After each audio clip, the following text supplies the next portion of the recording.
But first, the surest sign that you're losing a debate is attacking the character of your main antagonist.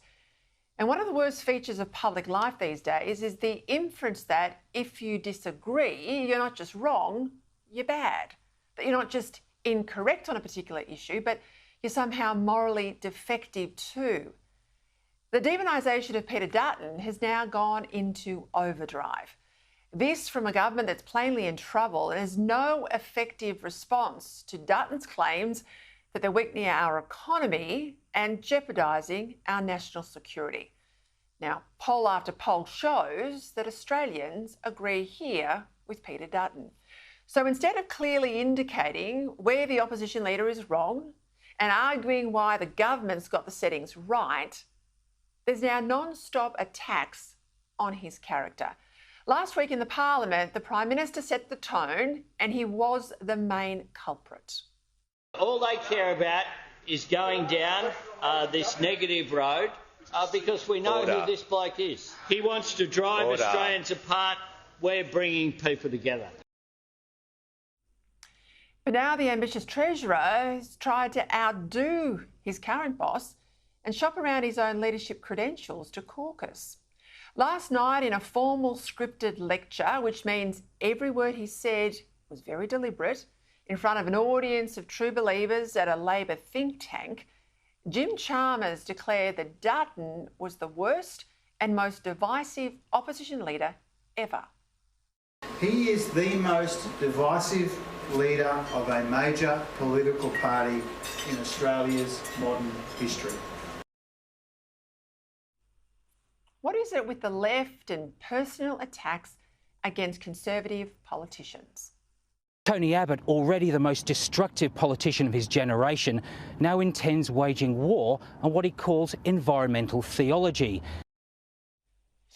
That was the then ABC journalist Andrew Probyn with a highly partisan spray about Tony Abbott straight out of the Gillard playbook that he was later forced to apologise for. So this sort of over-the-top personal stuff isn't even original. But back to the Treasurer, because he didn't just stop there. Have a listen. At a time when most sane people see political divisiveness around the world and want to reject it, he wants to embrace it. It's the only plank in his political platform. He divides deliberately, almost pathologically. And this is worse than disappointing. It's dangerous. His divisiveness should be disqualifying. He went further still, claiming that Dutton was dog whistling in a nod to that Gucci Teal, Dali Steggles claim that the opposition leader was racist when he called for all people coming from Gaza to be properly vetted by our security agencies. Our job as leaders is to heal divisions in our society. Dutton wants to pick at them and prey on them for political advantage. And as we saw last week in the Parliament, his dog whistle only plays one note. And sure, Chalmers also attacked the opposition leader on policy grounds, claiming falsely in my view that Dutton's got no policy to reduce inflation or boost productivity. Even though, in relation to inflation, he says he'll rein it in, he'll bring down the excessive and wasteful government spending that's adding to the inflation spike. And as a down payment on his intent, today the coalition announced over $100 billion in savings.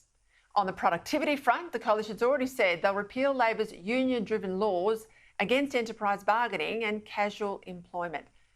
Hence the attacks on Dutton's character, because the attack on his policies is so palpably weak.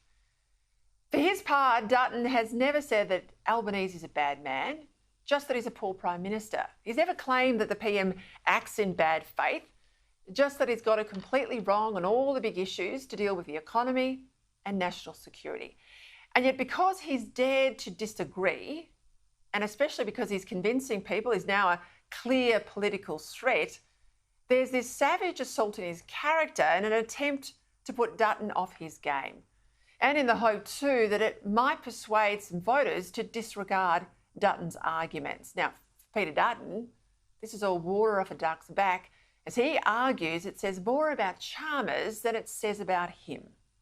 I think the Prime Minister's woes continue, and people will continue to fly a flag for their future leadership ambitions, and I think Jim Chalmers is doing exactly that. The personal attacks, I think people see through it. The government's in a difficult position at the moment.